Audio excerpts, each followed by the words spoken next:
Barrister সমান ও তো পল্টিবাজ। এগুলো হলো ধান্দাবাজ পল্টিবাজগুলোই আজকে সংসদে গিয়েছে সংসদকে আরো কলঙ্কিত করার জন্য। সংসদ বলতে বাংলাদেশে কোনো কিছুই নাই। জনগণের ঘাড়ে বন্দুক রেখে পুলিশের গুলি দিয়ে মানুষ হত্যা করে, জনগণ হত্যা করে এরা ক্ষমতায় আসে। ব্যারিস্টার সমান তো আরেক বাটপার। ওই বাটপার আওয়ামী লীগ মানেই বাটপার, এর দলে যারা আছে সবগুলোই বাটপার, চিটার, ভোট চোর। এগুলোর কাছে এরকমই ভাষা। খেলা হবে, ওবায়দুল কাদের নিজে নিজে খেলেছে। এটাকে খেলা বলে? নিজের দলে নিজে খেলেছে। যেগুলো কাউন্সিলে হয়, দলীয় কাউন্সিলে সংবিধান লঙ্ঘন করেছে তারা। সংবিধানের দোহাই দেয় তো, এটা কি সংবিধানের ভিতরে আছে? নিজের দলে নিজে আবার নাকি ডামি প্রার্থী হয়। বাধ্যতা 14 গোষ্ঠীর জন্ম যেটা শুনি না, কোনো ইতিহাসে নাই, সেটা শেখ হাসিনা দিয়ে দেখিয়ে দিয়েছে। আর সেটা সময় বলে দিবে। কি বিএনপি আরো 5 বছর অপেক্ষা করে, নাকি 5 মাস অপেক্ষা করে, নাকি 15 দিন অপেক্ষা করে, সেটা সময় বলে দিবে। তোলা তো ফুটা হয়ে গেছে অলরেডি। তোলা তো জোড়া দিতে পারতেছে না। দেখেন না, ডামি মামি স্বামী দিয়ে নির্বাচন করেছে। এটা লজ্জা শরম আছে? সবসময় বেলজ্জার মতো। এবারও তার আবারও প্রমাণ দিয়েছে, সেটা সারা বিশ্ব দেখেছে। আপনারা দেখছেন একজন পুলিশ হত্যার প্রতিবাদে আজকে আমাদের মহাসচিব সহ আমাদের হাজার হাজার নেতাকর্মীকে জেলে বন্দি করে রেখেছে, জামিন দিচ্ছে না। অথচ গত 3 দিন আগে আপনারা দেখেছেন যে বিএসএফ বিজিবির একজন সৈনিককে ওখানে আপনার বর্ডারে গুলি করে মারলো। এই প্রশাসনের কোনো জাগ্রত হলো না এবং শেখ হাসিনার মায়া কান্না এখন আর বের হলো না। তাহলে বুঝেন, এরা নিজেরাই ওই পুলিশকে মেরেছে, নিজেরাই মিথ্যা মামলা দিয়ে আমাদের নেতা কর্মীদেরকে বন্দী করে রেখেছে। সুতরাং বাংলাদেশের জন্য এদের কোনো মায়া নাই। এদের মায়া হইলে ওই যে মোদির জন্য, এদের মায়া হইলে ভারতের জন্য।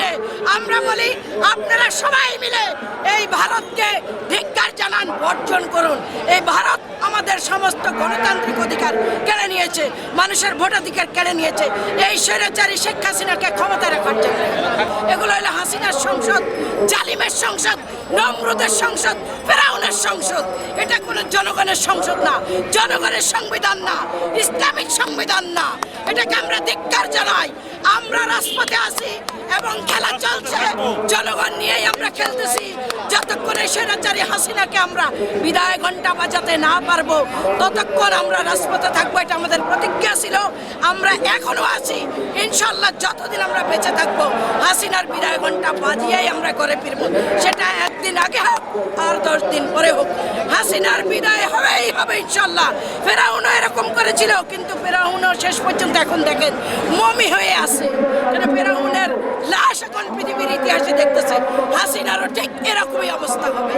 আপনারা শুধু অপেক্ষা করেন। আর ওবায়দুল কাদের ওই কাকার কথা আমরা বলতে চাই না, নিরজ্জের কথা আমরা বলতে চাই না।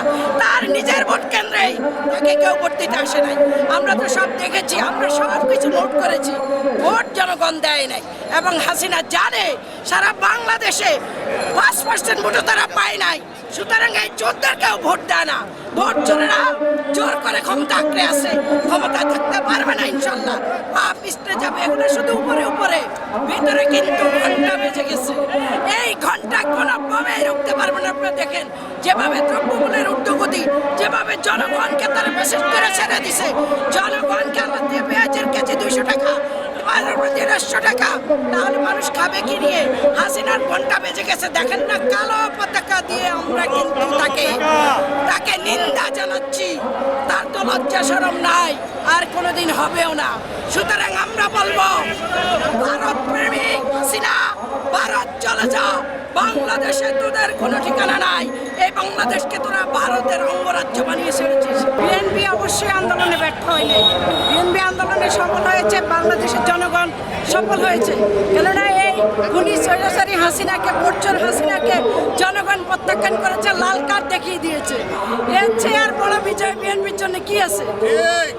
বিএনপির বড় বিজয় হলো ভোট কেন্দ্রে ওই 2014 সালের মতো কুকুর বিড়ালে বানরে ভোট কেন্দ্রে পাহারা দিয়েছে, কিন্তু জনগণ ভোট দিতে যায় নাই। এবং আওয়ামী লীগ চোর চাটারের দলেরা বিনা ভোটের খুনি হাসিনার সরকারের দলের চাটাররাও চাটারকে ভোট দিতে চায় নাই, কেননা তারা জানে যে তাদের ভোট লাগে না, জনগণের ভোট লাগে না। জনগণের কলিজার উপরে পাড়াইয়া তারা জনগণকে বাস দিতে খুব ভালো করেই জানে, সেই জন্য তাদের ভোটের দরকার হয় না। বিএনপির বিজয় হয়েছে, ইনশাল্লাহ বিএনপির সাথে জনগণ আছে, বিএনপির সাথে জনগণ থাকবে, এটা সারা বিশ্ববাসী দেখেছে। ওদের কোনো রক্ষা নেই, ইনশাল্লাহ এই দেশের জনগণ রক্ষা দিবে। ধন্যবাদ।